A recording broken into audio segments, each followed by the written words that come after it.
Hello all, in this video I will be creating a function block using the Mitsubishi GXWorks 3 in order to implement fault messages that will be displayed in the Mitsubishi HMI GT Designer using a touchscreen GT2107.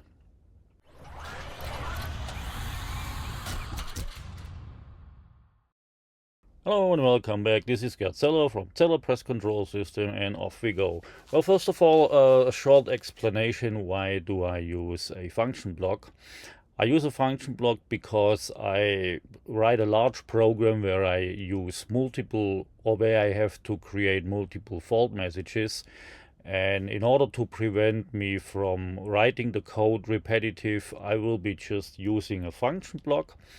And I show you how to do this here, and also this program will be available for download later on, and it will contain the fault message programming in the HMI, in the GT Designer, and now this just small program with the function block and this implemented just in the program body.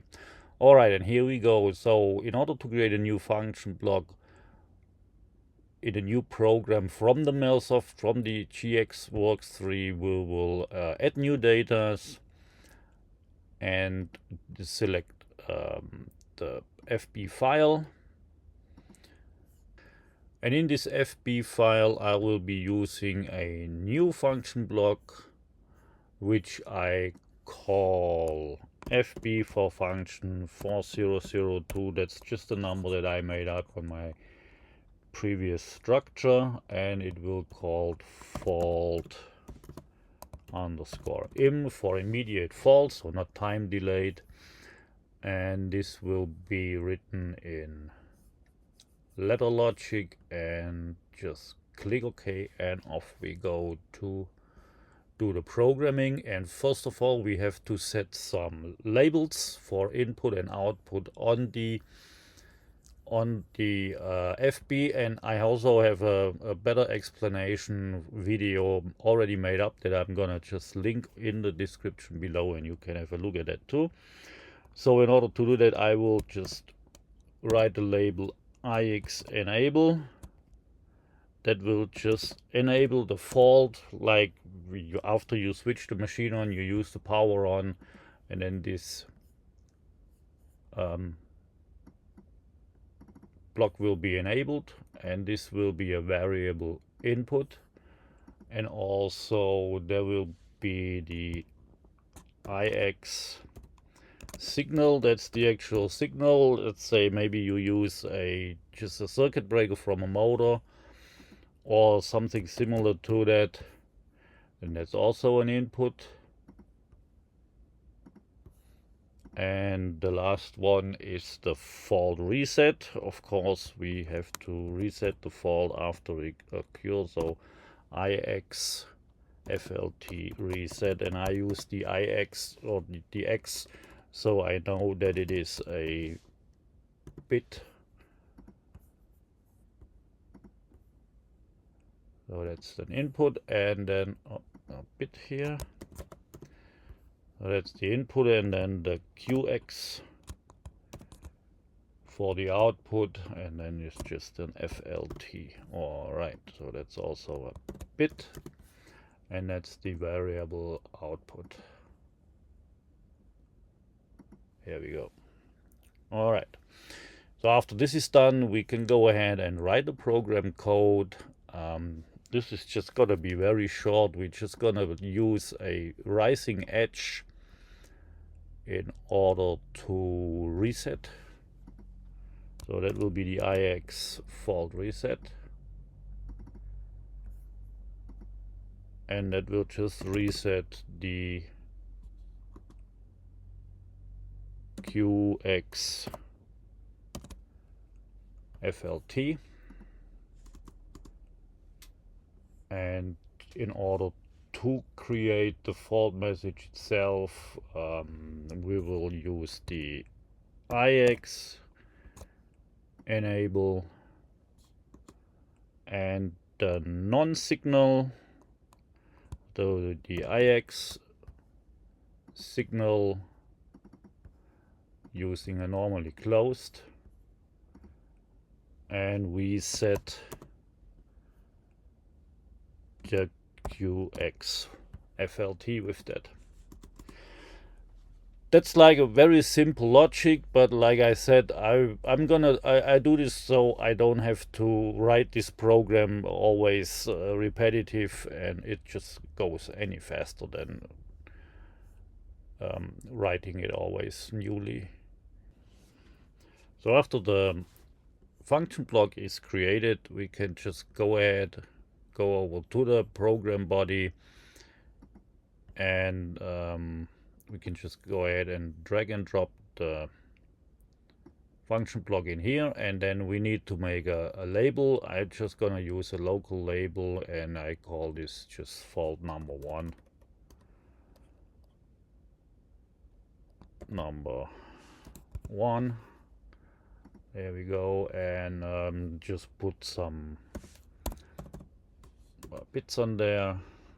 M300, M300 1, and the M302, and at the end, referring to the previous video that is also linked below in the description, where I show you how to program the HMI, I will use the D1500.0. Alright, so that's already it. So once this is programmed, I just open the FB again, and in the window I tile it vertically, then we can see both sides. I make a rebuild.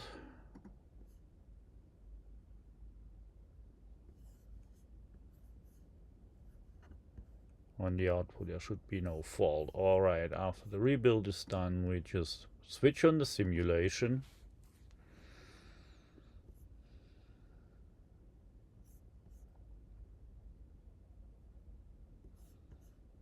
Okay, also switch on the simulation in the GT Designer.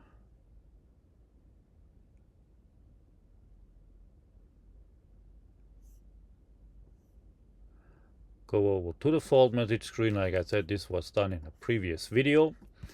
And now we will go back to the GX Works and go to the watch window. And now we just simulated, we switch on the power on the machine with the M300.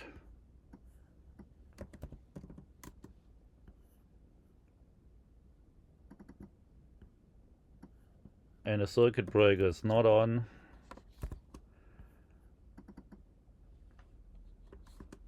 And the M302 will be the fault reset.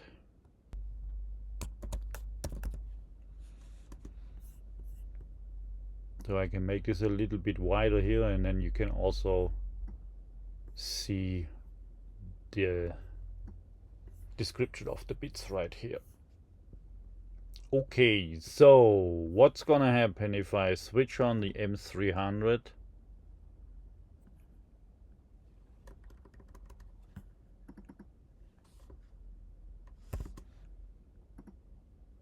We will be getting a fault on the D.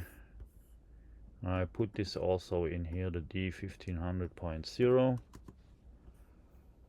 So we will have a fault on the D1500.0, and we will also have this displayed in the fault message window and also in the pop-up window. And like I said, this is already a previous video. Okay, so now we will try to reset the fault.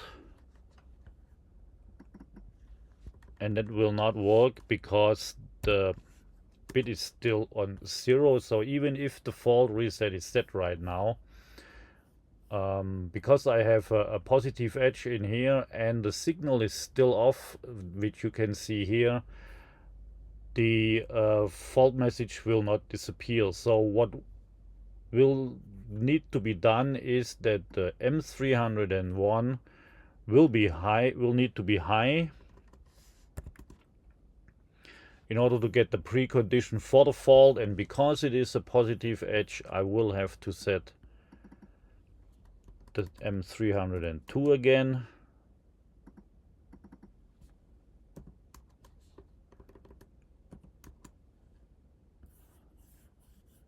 Toggle that real quick. And now we can see the fault went off. And also it disappeared in the fault messages right here, and that's already it. And like I said, this program will be available for you as a download, and I put the link below in the description. So thank you for watching, and bye bye.